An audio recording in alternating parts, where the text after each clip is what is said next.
Hi friends, welcome back to my channel. இன்னைக்கு நம்ம ஒரு இன்ட்ரெஸ்டிங்கான ரெசிபி தான் பார்க்க போறோம். பன்னீர் வச்சு புரோட்டீன் மூன்ஸ். இது செய்யிறது ரொம்பவே ஈஸி. இன்ஸ்டன்ட்டா செஞ்சிரலாம். குழந்தைகளுக்கு ரொம்பவே பிடிக்கும். கண்டிப்பா இந்த ரெசிபி ட்ரை பண்ணுங்க. எப்படி செய்யிறதுன்னு பார்த்தறலாம்.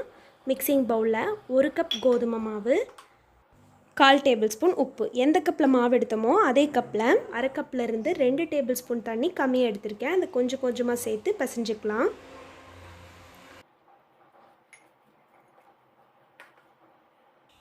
பாருங்க, இப்போ நல்லா அழுத்தி பிசைஞ்சாச்சு. மாவு ரெடி ஆயிடுச்சு. இதில் ஒரு 1/2 டேபிள்ஸ்பூன் ஆயில் கோட் பண்ணிவிட்டு 5 நிமிஷம் ஊற வச்சிடலாம்.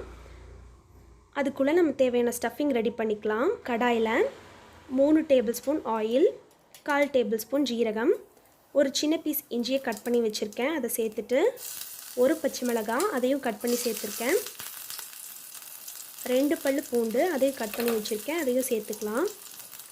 ஒரு பெரிய சைஸ் பெரிய வெங்காயத்தை கட் பண்ணி வச்சுருக்கேன், அதையும் சேர்த்துடலாம். இப்போ இதை நல்லா வதக்கிடலாம். வெங்காயம் நல்லா வதங்கினதும் இதில் ஒரு மீடியம் சைஸ் தக்காளியை கட் பண்ணி வச்சுருக்கேன், அதை சேர்த்துட்டு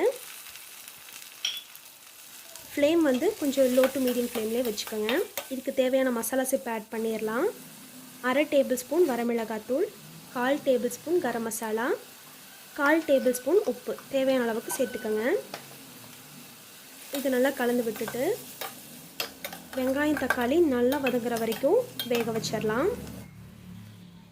பாருங்கள், இந்த மாதிரி இதில் 1/2 கப் பன்னீர், இதை வந்து இந்த மாதிரி நல்லா க்ரம்பிள் பண்ணி வச்சுருக்கேன், அதை சேர்த்துட்டு ஒரு டைம் கலந்து விட்டுட்டு உடனே ஸ்டவ் ஆஃப் பண்ணிடலாம். இதை இப்போ ஒரு பவுலுக்கு மாற்றி வச்சுருக்கேன்.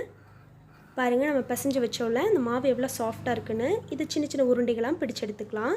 இப்போது நம்ம நார்மலாக பூரி தேய்க்கிறோம்ல அந்த கல்லில் ஃபஸ்ட்டு கோதுமை மாவில் இந்த மாதிரி கோட் பண்ணிவிட்டு நம்ம பூரிக்கு தேய்ப்போம்ல அந்த மாதிரி கொஞ்சம் திக்காக தேய்ச்சிக்கலாம்.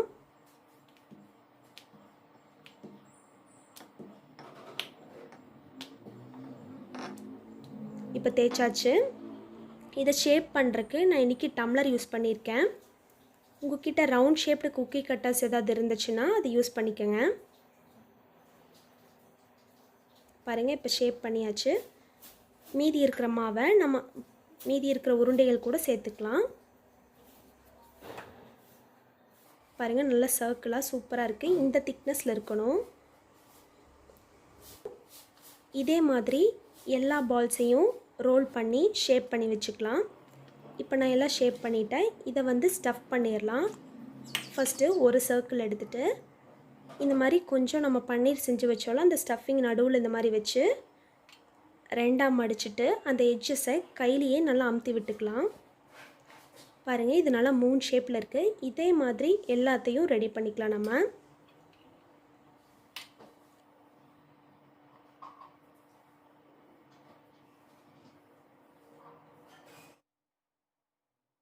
இப்போ இதை கோட் பண்ணுறதுக்கு 2 டேபிள்ஸ்பூன் கார்ன்ஃப்ளவர், 1 டேபிள்ஸ்பூன் மைதா, கொஞ்சமாக தண்ணி சேர்த்து நல்லா லிக்விட் கன்சிஸ்டன்சிக்கு மிக்ஸ் பண்ணி வச்சுக்கலாம். இதுக்கு பதிலாக நம்ம நார்மலாக பால் யூஸ் பண்ணுறோம்ல அதை கூட எடுத்துக்கலாம். நம்ம கட்லெட்ஸ்க்கு யூஸ் பண்ணோம்ல அதே மாதிரி நான் ரஸ்க் க்ரம்ஸ் எடுத்திருக்கேன். கொஞ்சமாக ஓட்ஸை வந்து நான் மிக்சியில் அரைச்சி எடுத்திருக்கேன். என்ன ஃப்ளேவர் வேணாலும் இருக்கலாம். நம்ம ஒரு பீஸ் எடுத்து இந்த மாதிரி ஃபஸ்ட்டு அந்த தண்ணியில் கோட் பண்ணிவிட்டு ரஸ்கில் இந்த மாதிரி டஸ்ட் பண்ணி எடுத்துக்கலாம். இது வந்து நல்லா கோட் ஆகிருக்கணும். டைம் எடுத்து கோட் பண்ணிக்கோங்க. இதே மாதிரி எல்லா மூன்ஸையும் ரெடி பண்ணிக்கலாம். ஃபஸ்ட்டு அந்த லிக்விடில் கோட் பண்ணியாச்சு.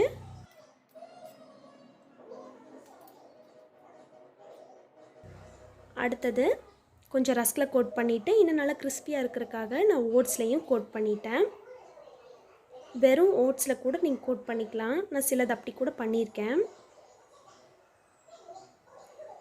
இதே மாதிரி எல்லாத்தையும் கோட் பண்ணி வச்சுக்கலாம். உங்களுக்கு கையில் கோட் பண்ணுறதுக்கு கஷ்டமாக இருந்துச்சு அப்படின்னா இந்த மாதிரி பிளேட்டில் வச்சு ஃபஸ்ட் அந்த மிக்சரில் கோட் பண்ணிவிட்டு இந்த மாதிரி நல்லா குலுக்கிட்டோம் அப்படின்னா ஃபுல்லாக கோட் ஆகிடும். இந்த 5ம் நான் ஓட்ஸில் கோட் பண்ணியிருக்கேன், மற்றதெல்லாம் ரஸ்கில் கோட் பண்ணியிருக்கேன். இப்போ இதை ஃப்ரிட்ஜில் ஒரு 5 நிமிஷம் வச்சு எடுத்துடலாம். இப்போ ஃப்ரை பண்ணுறக்கு ஆயில் ஹீட் பண்ணிட்டேன். நம்ம ரெடி பண்ண மூன்ஸை ஃப்ரிட்ஜில் 5 நிமிஷம் வச்சு எடுத்துட்டேன். அது ஒன்று ஒன்றா சேர்த்து ஃப்ரை பண்ணிடலாம்.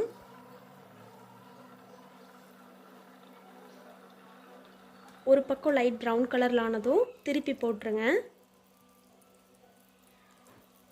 பாருங்கள் எவ்வளோ சூப்பராக ரெடி ஆகிடுச்சு. இதே மாதிரி அடுத்த பேட்சையும் நம்ம பொரிச்சு எடுத்துக்கலாம். இதுவும் ரெடி ஆகிடுச்சு.